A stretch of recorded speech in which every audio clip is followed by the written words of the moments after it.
Hello everyone. Welcome back to Hindi with teacher channel. तो आज हम पढ़ने वाले हैं अंधेर नगरी नाटक। आपको पता है अंधेर नगरी नाटक यूजीसी नेट के सिलेबस में लगा हुआ है और यूपीएससी एससी के एग्जाम में भी अंधेर नगरी नाटक लगा हुआ है। आज हम अंधेर नगरी नाटक कंप्लीट पढ़ेंगे, प्रमुख पंक्ति प्रमुख पात्र। यहाँ पर मैं आपको बता देती हूँ, मैंने ये अंधेर नगरी जो बुक है पूरी ये पढ़ के, अंधेर नगरी नाटक छोटा ही है, ज्यादा बड़ा नहीं है, 18-19 पेज का नाटक है। इसको पढ़ने के बाद जो जो इम्पोर्टेंट लगा सब मैंने पहले से ही पीडीएफ में मार्क किया हुआ है। तो मुझे लगता है कि यदि आप ये वीडियो देख लेते हैं, ये क्लास कर लेंगे, तो यहाँ से एक भी क्वेश्चन बाहर नहीं जाएगा अंधेर नगरी नाटक में, क्योंकि मैंने यहाँ पर अंधेर नगरी नाटक तो रखा ही है, साथ में जो आलोचनात्मक समीक्षा है बच्चन सिंह की वो भी रखी हुई है। हम कंप्लीट आज अंधेर नगरी नाटक को पढ़ने वाले हैं, तो हम शुरू करते हैं अपना नाटक पढ़ना। सबसे पहले हम बात करेंगे अंधेर नगरी के समय की। देखो, जब भी हम कोई चीज पढ़नी शुरू करते हैं तो पहले हमें बेसिक इंफॉर्मेशन पता होनी चाहिए। तो अंधेर नगरी नाटक की मैं बात करूं तो ये 1881 ईस्वी में प्रकाशित हुआ था। प्रहसन ये कहलाता है, इम्पोर्टेंट है।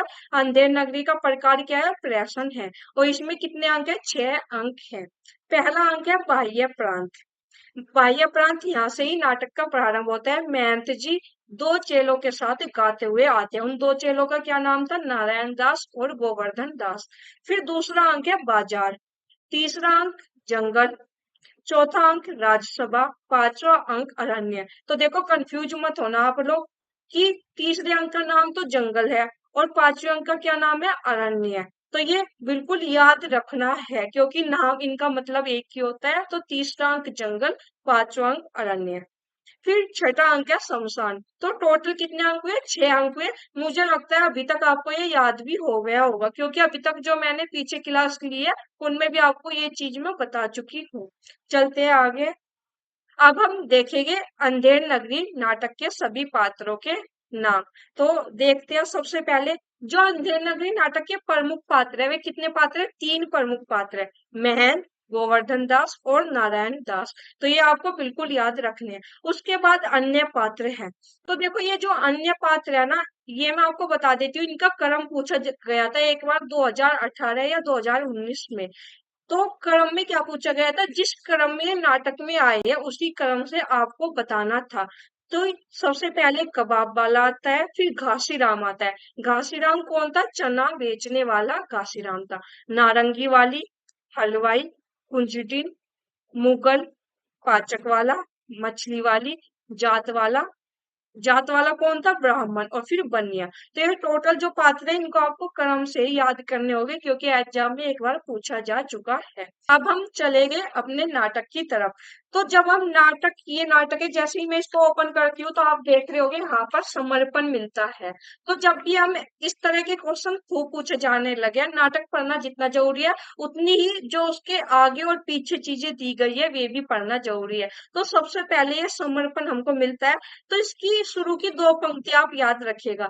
मानने योग्य नहीं होत को कोरो पद पाए, मानने योग्य नरते जे केवल पढ़ित जाए। तो समर्पण में हमें इतना याद रखना होगा। उसके बाद चलेंगे प्रथम अंक की तरफ। प्रथम अंक है बाह्य प्रांत।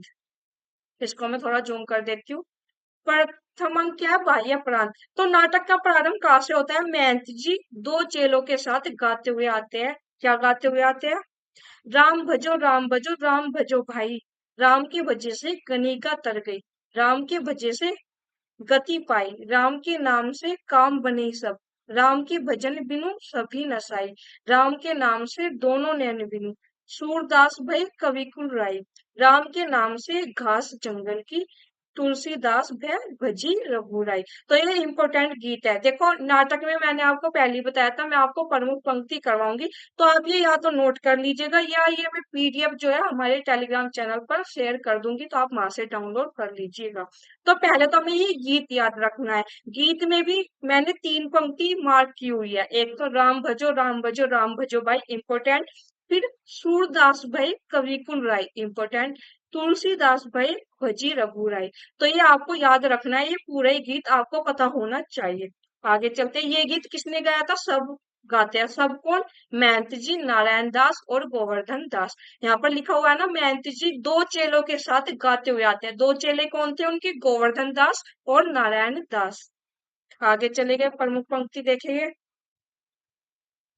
तो यहाँ पर जो मैं बात कर रही हूँ अभी प्रथम अंक की, प्रथम अंक में एक तो जो पीछे पंक्ति आई राम भजो भाई भजो वाली, ये इंपॉर्टेंट है। और दूसरी पंक्ति है ये वाली, लोभ पाप का मूल है, लोभ मिटावत मान, लोभ कभी नहीं कीजिए या मैं नरक निदान। ये यहाँ पर ये मेहनत की पंक्ति है, इम्पोर्टेंट है। आपको ये तो याद रखना ही है, ये अंधेर नगरी नाटक की पंक्ति है। साथ में आपको ये याद रखना है मेहनत की पंक्ति है और कौन से अंक की है? प्रथम अंक की पंक्ति है। एक चीज इसमें ये इम्पोर्टेंट है। और एक दूसरी ये है, जो मेहनत है वे अपने दोनों चेलों को नारायण दास और गोवर्धन दास को भेजते हैं भिक्षा लाने के लिए। तो गोवर्धन दास को कौन सी दिशा में भेजते हैं वो भी आपको याद रखना होगा, और नारायण दास को कौन सी दिशा में भेजते हैं वो भी आपको याद रखना होगा। नारायण दास जाते हैं पूर्व दिशा में, तो ये दोनों चीज याद रखनी है। तो यदि मैं पहले अंक की बात करूं तो देखो, एक तो ये राम भजो राम भजो राम भजो भाई, पूरा गीत याद रखना है। उसके बाद फिर हम आगे देखिए, आगे हमें एक तो दिशा याद रखनी है, गोवर्धन दास कौन सी दिशा में गए और नारायण दास कौन सी दिशा में गए हैं, और फिर ये पंक्ति याद रखनी है। तो हमारा प्रथम अंक 2 पेज का ही था। आगे चलेंगे। अब दूसरे अंक का नाम है बाजार, जो मैं आपको क्रम बता रही थी। बाजार में क्या है? बाजार का दृश्य है, इसमें सब अपनी चीजें बेच रहे हैं। जैसे कबाब वाला है, वो कबाब गर्मा गर्म मसालेदार 84 मसाला। तो ये इस तरह अपनी अपनी चीजें बेच रहे हैं। जैसे घासीराम चने बेच रहा है। ये इस बार आपके एग्जाम में पंक्ति आई थी और क्रम लगाने को पूछा था, पंक्ति का क्रम आया था। तो घासीराम कौन था? देखो, कबाब वाला तो आपको पता चल जाएगा कबाब बेच रहा था, लेकिन घासीराम नाम से आपको नहीं पता चलेगा क्या बेच रहा था। तो इसलिए घासीराम के बराबर में लिख लेना चने बेचने वाला। ताकि मान लो ये गीत आया, चना चुरमुर चुरमुर बोले, बाबू खाने को मुंह खोले, और पूछ लिया किसने गाया था, मतलब किसकी थी, तो आप कंफ्यूज हो जाओगे। तो आपको पता होना चाहिए चना कौन बेच रहा था? घासीराम बेच रहा था।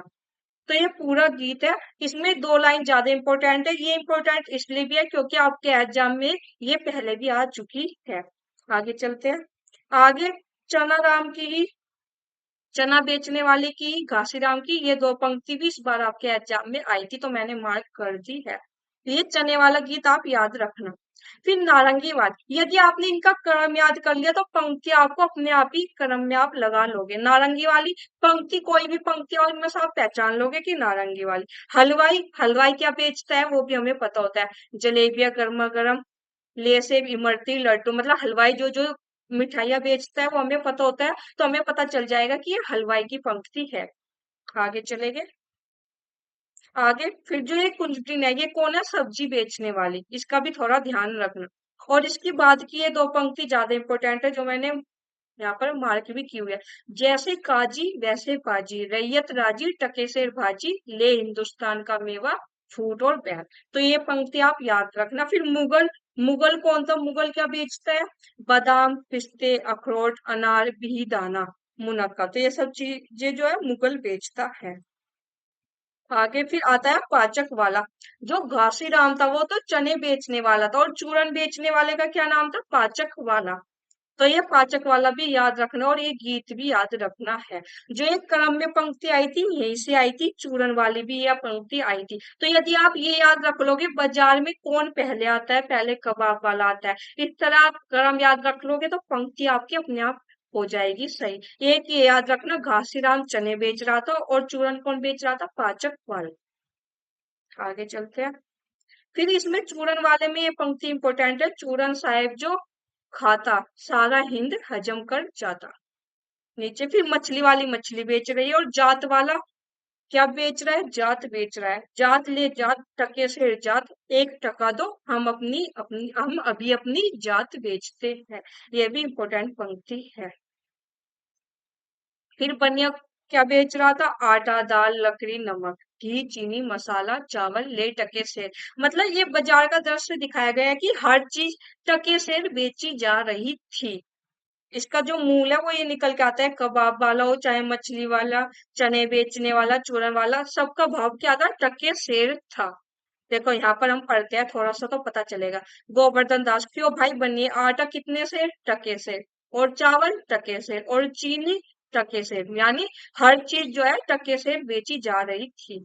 आगे चले गए, इंपॉर्टेंट पंक्तियां देखेंगे। फिर एक जो मुझे इंपॉर्टेंट लगा वो था ये, गोवर्धन, पेपर में पूछा जा, आ, आगे आगे अब जो मुझे इंपॉर्टेंट लगा दूसरे अंक में वो ये है नीचे यहाँ पर, गोवर्धन दास क्यों बच्चा, इस नगर का नाम क्या है, अंधेर नगरी। आपसे पूछा जा सकता है एग्जाम में कि गोवर्धन दास ने किससे पूछा था कि इस नगर का नाम क्या है, क्योंकि अंधेर नगरी नाटक का नाम है, तो ये पूछा जा सकता है। तो याद रखिएगा, हलवाई से पूछा था, गोवर्धन दास ने पूछा था और हलवाई से पूछा था।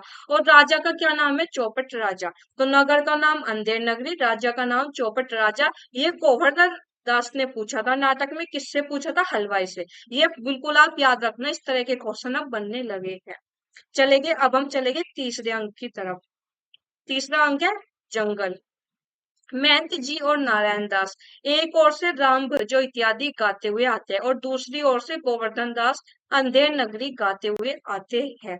तो दोनों आते हैं, तो फिर जो ये गुरु महंत है ये पूछते हैं कि तुम क्या लेके आए, तो वो बताता है कि मैं मिठाई लेके आया। कितने की लेके आया, 3.5 शेर मिठाई लेके आया हूँ। तो फिर महंत पूछते हैं, देखो बच्चा, वाह, बच्चा इतनी भेंट कहाँ से लाया, किस धर्मात्मा से भेंट हुई। तो गोवर्धन दास बताते हैं, गुरुजी महाराज 7 पैसे भीख में मिले थे, उसी से इतनी मिठाई मोल ली है। तो कितने पैसे मिले थे गोवर्धन दास को भीख में, ये भी याद रखिएगा, 7 पैसे मिले थे।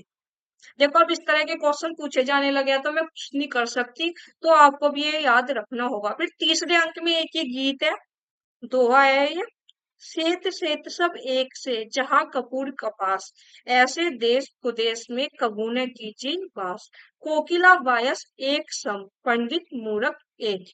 ये जो पंक्ति आपको याद रखनी है, और इसमें भी ये ऊपर की दो वाली तो बिल्कुल भी भूलनी नहीं है। हमारा फोर्थ अंक है राज्यसभा। राज्यसभा अंक में आपको एक चीज याद रखनी है, हमें क्रम याद रखना है। सबसे पहले ये पढ़ लेते हैं, राजा मंत्री और नौकर लोग यथास्थान स्थित है, यानी ये तीनों तो है ही। उसके बाद कौन कौन दरबार में आता है उनका क्रम हमें याद रखना है। सबसे पहले फरियादी, यहाँ पर मैंने अंडरलाइन किया हुआ है, फरियादी आता है। उसके बाद फिर कल्लू, कारीगर, ये सब आपको क्रम से याद रखना है, इनका क्रम पूछा जा सकता है, फरियादी, कल्लू, कारीगर। फिर उसके बाद आता है चूने वाला। चूने वाला के बाद यहाँ पर भिस्ती आता है, ये यहाँ पर लिखा हुआ है देखो।